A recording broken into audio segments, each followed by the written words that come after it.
Have you ever wondered what happens after we take our last breath? Is death the end, or is there more awaiting us on the other side? Ancient civilizations, from the Egyptians to the Tibetans, have left behind profound texts that hint at the mysteries of the afterlife. Welcome, fellow seeker, to a journey that unveils the secrets of what lies beyond death.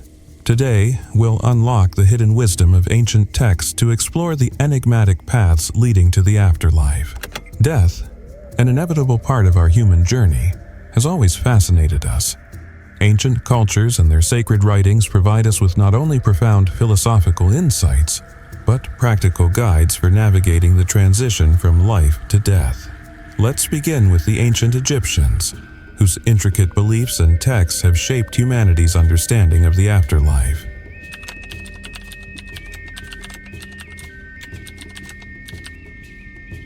The Egyptians were among the first to meticulously document what happens after death.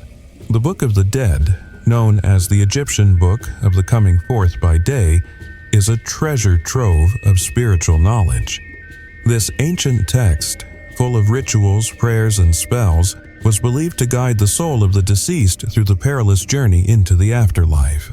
At the heart of the Egyptian afterlife journey is the judgment of the soul.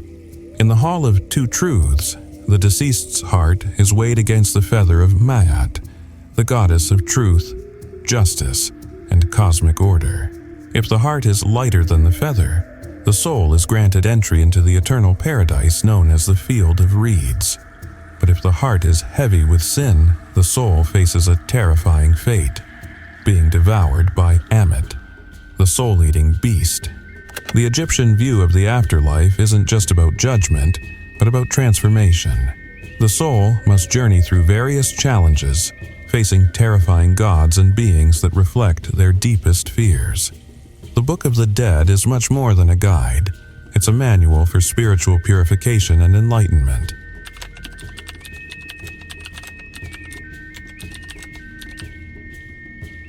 Next, we turn to the profound wisdom of Tibetan Buddhism and the Bardo Thodol, more commonly known in the West as the Tibetan Book of the Dead. This text offers a unique perspective on the afterlife, focusing not on judgment, but on the transitions of the soul after death. In Tibetan Buddhism, death is not an end, but a journey through several realms, known as bardos, or intermediate states. The first bardo, the Chikai bardo, is the moment of death itself, where the soul experiences the dissolution of the physical body and enters a state of heightened awareness. Here, the soul encounters the clear light, which is the purest form of consciousness, free from the illusions of the body and mind. If the soul recognizes this light, it can attain liberation and bypass the need for rebirth. However, if the soul is not prepared, it may retreat from the light, entering the Chonyid Bardo, where it encounters a series of powerful visions. These visions, some peaceful, others wrathful, are projections of the mind, reflecting the soul's unresolved emotions, desires, and fears. The key to liberation in this stage is recognizing these visions as illusory and realizing that the mind's true nature is beyond all these projections. The final stage, the Sidpa Bardo, is where the soul faces the possibility of rebirth. At this moment, the soul's karmic tendencies draw it toward a new existence, influenced by past actions, desires, and attachments. The Tibetan teaching suggests that those who can maintain awareness and detachment during this stage may avoid the cycle of rebirth and attain enlightenment.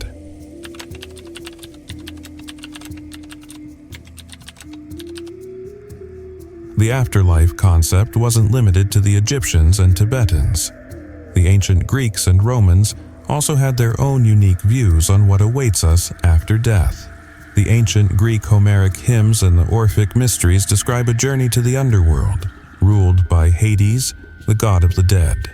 Souls who were just and virtuous would find rest in the Elysian fields, a paradise-like realm of peace and happiness. But for those who lived unjustly or wickedly, a far more grim fate awaited them.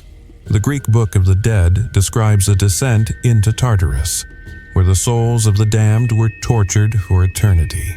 Much like the Egyptians, the Greeks believed that the soul's fate after death was shaped by the actions taken in life. The emphasis on judgment and virtue as keys to a favorable afterlife is a recurring theme across many cultures.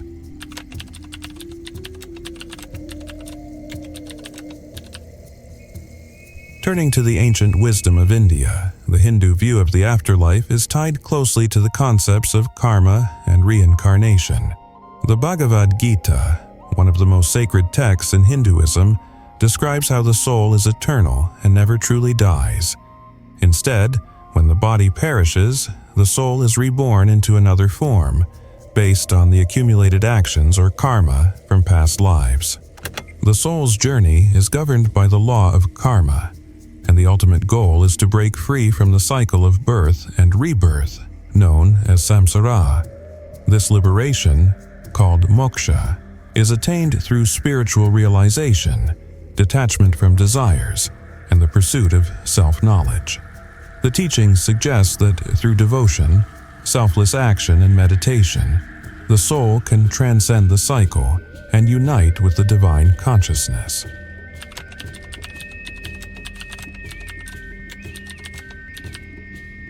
In the mystical tradition of Sufism, the afterlife is viewed as a return to the divine, a journey back to God.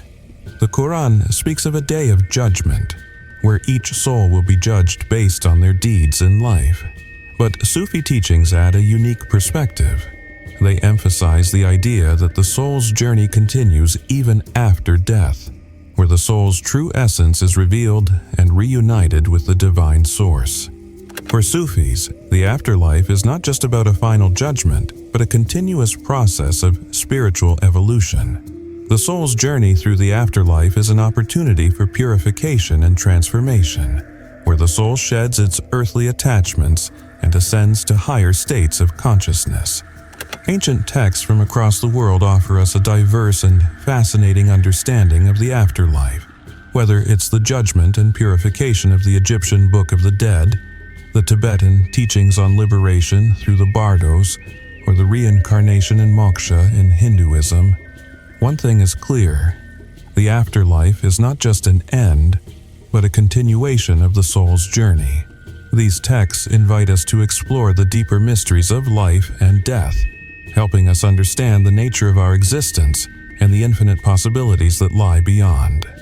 As we contemplate the teachings of these ancient texts, we're reminded that the afterlife isn't something to fear, but an opportunity for transformation and growth. Perhaps by embracing these teachings, we can better prepare ourselves for the ultimate journey, and along the way, discover the deepest truths about who we are. Thank you for joining me on this journey into the afterlife. If you found this exploration intriguing, share this video and subscribe for more insights into ancient wisdom and spiritual mysteries. What do you think happens after death? Drop your thoughts in the comments below. Let's continue to seek, learn, and unlock the secrets of existence together.